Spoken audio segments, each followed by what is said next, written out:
BJP account തുറക്കാതിരുന്നത് കേരളത്തിലെ UDF ശക്തമായ നിലപാടുകൾ സ്വീകരിച്ചതുകൊണ്ടാണ്. ഇത്തവണ ഈ LDF കൺവീനർ EP ജയരാജൻ തന്നെ ബിജെപിക്ക് ഒരു മഹത്വം ഉണ്ടാക്കി കൊടുക്കുകയാണ്. CPM LDFും ബിജെപിയും തമ്മിലാണ് മത്സരമെന്ന് പറഞ്ഞിട്ട് അത് തള്ളിപ്പറയാൻ മുഖ്യമന്ത്രിയോ പാർട്ടി സെക്രട്ടറിയോ തയ്യാറായിട്ടില്ല. ഇവിടെ കേരളത്തിൽ കോൺഗ്രസ് മുക്ത ഭാരതം എന്ന ബിജെപിയുടെ ആഗ്രഹം, ദുരാഗ്രഹം, അതിന് വളം വെച്ചു കൊടുക്കുന്ന പ്രസ്താവനയാണ് EP ജയരാജന്റെ ഭാഗത്തുനിന്നുണ്ടായത്. എന്നാൽ അത് CPMന്റെ ഔദ്യോഗിക നയമാണ് എന്ന നിലയിലാണ് ഇപ്പോൾ കാര്യങ്ങൾ മുന്നോട്ട് പോയിക്കൊണ്ടിരിക്കുന്നത്. കേരളത്തിൽ UDF അതിശക്തമായ നിലയിൽ പ്രചരണ രംഗത്ത് കടന്നു വരുമ്പോൾ ഭയപ്പെട്ടുകൊണ്ടാണ് ബിജെപിയും CPMും ഞങ്ങൾക്കെതിരെയുള്ള പ്രചരണങ്ങളുമായി മുന്നോട്ട് വരുന്നത്. ഇവിടെ കേരളത്തെ സംബന്ധിച്ചിടത്തോളം ഇത്തവണയും ബിജെപി അക്കൗണ്ട് തുറക്കാൻ പോകുന്നില്ല. ബിജെപിയെ നേരിടാനുള്ള കരുത്തോടുകൂടി, LDFനെ നേരിടാനുള്ള കരുത്തോടുകൂടിയാണ് UDF സ്ഥാനാർത്ഥി പട്ടിക പുറത്തിറക്കിയിട്ടുള്ളത്. ഒരു കാലത്തുമില്ലാത്ത നിലയിൽ കേരളത്തിലെ കോൺഗ്രസിലും UDFലും ഐക്യം ഊട്ടി ഉറപ്പിച്ചുകൊണ്ട് തെരഞ്ഞെടുപ്പ് രംഗത്തേക്ക് ഞങ്ങൾ ഇറങ്ങിയിരിക്കുകയാണ്. കേന്ദ്ര ഗവൺമെന്റിന്റെയും സംസ്ഥാന ഗവൺമെന്റിന്റെയും ജനദ്രോഹ നടപടികൾക്കെതിരായി ജനങ്ങൾ ചിന്തിക്കുന്നു എന്നുള്ളത് ഈ തെരഞ്ഞെടുപ്പിലൂടെ തെളിയിക്കാൻ പോകുന്ന കാര്യമാണ്. ഇത്തവണ 20-ൽ 20 സീറ്റും UDF നേടും എന്ന് കണ്ടുകൊണ്ടാണ് LDF കൺവീനർ ബിജെപിക്ക് പിന്തുണ കൊടുത്തുകൊണ്ടിരിക്കുന്നത്. ബിജെപിയുടെ ഏജന്റന്മാരായി CPMന്റെ നേതാക്കന്മാർ മാറുന്നത് തികച്ചും ദൗർഭാഗ്യകരമാണ്. കഴിഞ്ഞ നിയമസഭാ തെരഞ്ഞെടുപ്പിൽ 69 സീറ്റുകളിലാണ് ബിജെപിയുടെ വോട്ട് ഇടതുപക്ഷത്തിന് പോയത്.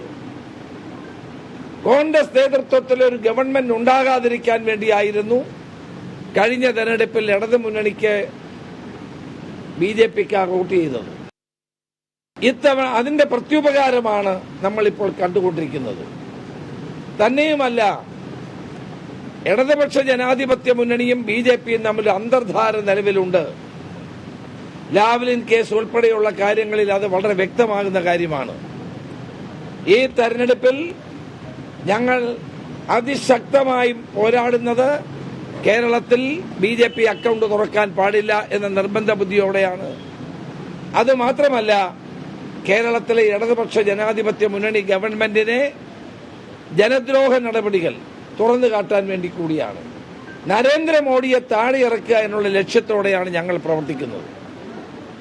കേരളത്തിലെ ഗവൺമെന്റ് ആളുകൾക്ക് ഇന്ന് പെൻഷൻ കൊടുക്കുന്നില്ല, ശമ്പളം കൊടുക്കുന്നില്ല, 52 ലക്ഷം ആളുകൾക്ക് ക്ഷേമ പെൻഷൻ കൊടുക്കുന്നില്ല. ഈ ഗവൺമെന്റ് പരിപൂർണമായും നിശ്ചലാവസ്ഥയിൽ എത്തിയിരിക്കുകയാണ്. സർക്കാരിന്റെ പ്രവർത്തനം നിലച്ചിരിക്കുകയാണ്. ട്രഷറി പൂട്ടിയിരിക്കുന്നു. ഒരു വികസന പ്രവർത്തനവും നടക്കുന്നില്ല. ഇതുപോലെ നിശ്ചലമായ ഒരു ഗവൺമെന്റിനെ കേരളത്തിന്റെ ചരിത്രത്തിൽ നമുക്ക് കാണാൻ കഴിയില്ല, ഇതുവരെ പരിശോധിച്ചാൽ.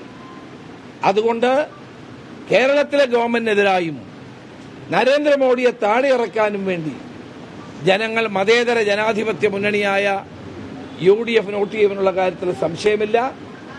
അതിൽ വിരളി പൂണ്ടാണ് ഞങ്ങളും ബിജെപിയും തമ്മിലാണ് മത്സരമെന്ന് LDF കൺവീനർ പറയുന്നത്.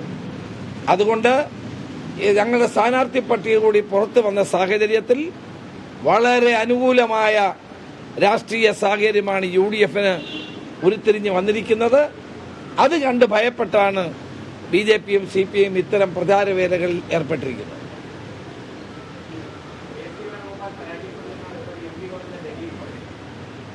KC വേണുഗോപാൽ ആലപ്പുഴയുടെ ചരിത്രത്തിലെ ഏറ്റവും വലിയ ഭൂരിപക്ഷത്തിന് ജയിക്കും. അതിനു വേണ്ടിയിട്ടുള്ള ഇന്നലെ ഞാനാണ് അദ്ദേഹത്തിന്റെ റോഡ് ഷോ ഉദ്ഘാടനം ചെയ്തത്. ഇന്നലെ രാവിലെ മുതൽ വൈകുന്നേരം വരെ ആയിരക്കണക്കിന് ജനങ്ങളാണ് ആ റോഡ് ഷോയിൽ പങ്കെടുത്തത്. അത്രയും വലിയ ആവേശമാണ് ഞങ്ങൾക്ക് അവിടെ കാണാൻ കഴിഞ്ഞത്. അതുകൊണ്ട് റെക്കോർഡ് ഭൂരിപക്ഷത്തിന് KC വേണുഗോപാൽ ആലപ്പുഴയിൽ ജയിക്കുമെന്ന കാര്യത്തിൽ തർക്കം വേണ്ട. അങ്ങനെ MV ഗോവിന്ദൻ മനപ്പായസം ഉണ്ണണ്ട. ഒരു കാരണവശാലും കഴിഞ്ഞ തവണ ഞങ്ങൾക്ക് നഷ്ടപ്പെട്ട സീറ്റ് പിടിച്ചെടുക്കാനാണ് KC വേണുഗോപാലിനെ അവിടെ സ്ഥാനാർത്ഥിയാക്കിയത്. അതുകൊണ്ട് തന്നെ ആ സീറ്റ് ഞങ്ങൾ ഇത്തവണ പിടിച്ചെടുക്കും. വൻ ഭൂരിപക്ഷത്തോടെ ആലപ്പുഴയിൽ ഞങ്ങൾ ജയിക്കും.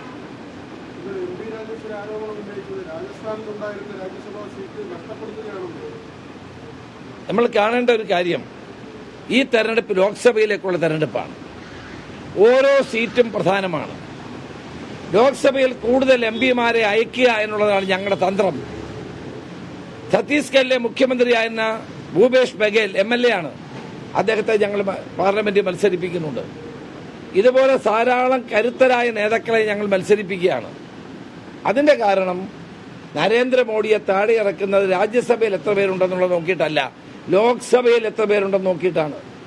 അതുകൊണ്ടാണ് കഴിഞ്ഞ തവണ പരാജയപ്പെട്ട ആലപ്പുഴ ഉൾപ്പെടെയുള്ള സീറ്റുകളിൽ സമർത്ഥരായ പ്രഗത്ഭരായ സ്ഥാനാർത്ഥികളെ നിർത്തി തെരഞ്ഞെടുപ്പിൽ വിജയം നേടാനുള്ള ഒരു തന്ത്രം നടപടി ഞങ്ങൾ സ്വീകരിച്ചത്.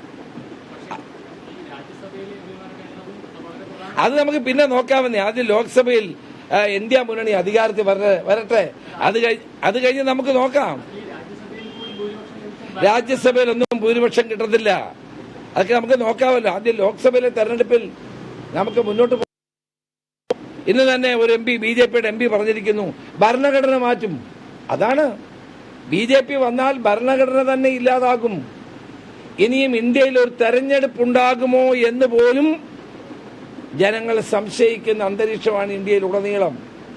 അപ്പോൾ ഈ മഹാവിപത്തിനെ ഒഴിവാക്കാൻ, ഈ ഏകാധിപതിയായ നരേന്ദ്രമോദിയെ ഒഴിവാക്കാൻ ഞങ്ങൾ പ്രഗത്ഭരായ സ്ഥാനാർത്ഥികളെ നിർത്തി ലോക്സഭയിൽ കൂടുതൽ അംഗങ്ങളെ ഉണ്ടാക്കുക എന്നുള്ള നടപടിയാണ് ഞങ്ങൾ സ്വീകരിക്കുന്നത്.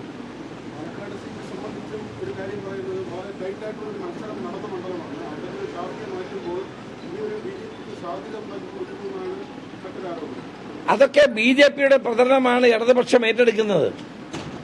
പാലക്കാട് ഞങ്ങൾ ജയിച്ചുകൊണ്ടിരിക്കുന്ന മണ്ഡലമാണ്. കഴിഞ്ഞ 10-12 വർഷമായി ഞങ്ങൾ ജയിച്ചുകൊണ്ടിരിക്കുന്നതാണ്. 3 തെരഞ്ഞെടുപ്പിൽ ഷാഫി ജയിച്ചതാണ്. അവിടെ UDF തന്നെ ജയിക്കും. അത് UDFന്റെ മണ്ഡലമാണ്. ഒരിക്കലും ഒരു തെരഞ്ഞെടുപ്പ് ഒഴിച്ചാൽ ഒരു കാലഘട്ടത്തിലും LDF ജയിച്ചിട്ടില്ല. അതുകൊണ്ട് പാലക്കാട് ഞങ്ങൾക്ക് സമർത്ഥരായ സ്ഥാനാർത്ഥികളുണ്ട്. അവരെ നിർത്തി ഞങ്ങൾ വിജയിപ്പിക്കും, ഒരു സംശയവും വേണ്ട.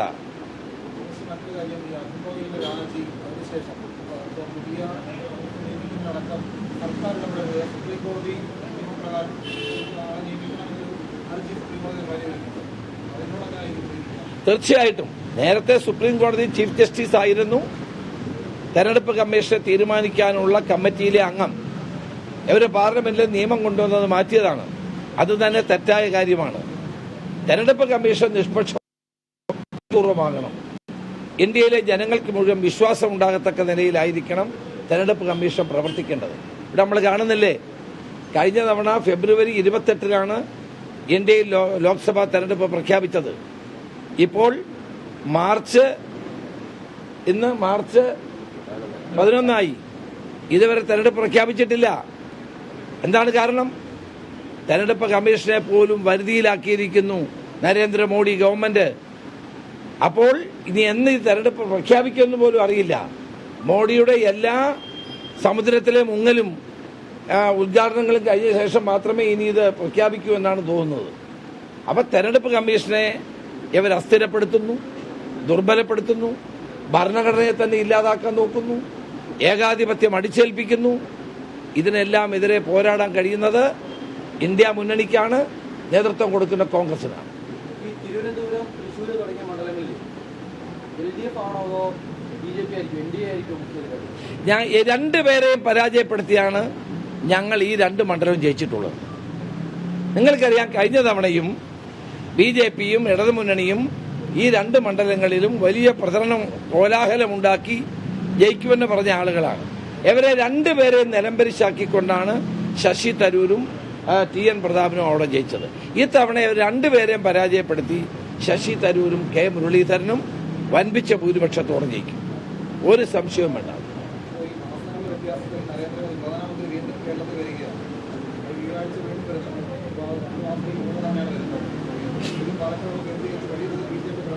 നരേന്ദ്രമോദി എത്ര തവണ വരുന്നോ അത്രയും ഭൂരിപക്ഷം ഞങ്ങളുടെ സ്ഥാനാർത്ഥികൾക്ക് കൂടും. നരേന്ദ്രമോദിയുമായിട്ടുള്ള ഏറ്റുമുട്ടൽ നടത്തുന്ന പാർട്ടി കോൺഗ്രസ് ആയതുകൊണ്ട്, UDF ആയതുകൊണ്ട് അദ്ദേഹം എത്ര വിസിറ്റ് ചെയ്യുന്നു അത്രയും ഞങ്ങൾക്ക് നല്ലതാണ്. അത് ഞങ്ങളുടെ ഭൂരിപക്ഷം ഉയർത്താനേ സഹായിക്കും.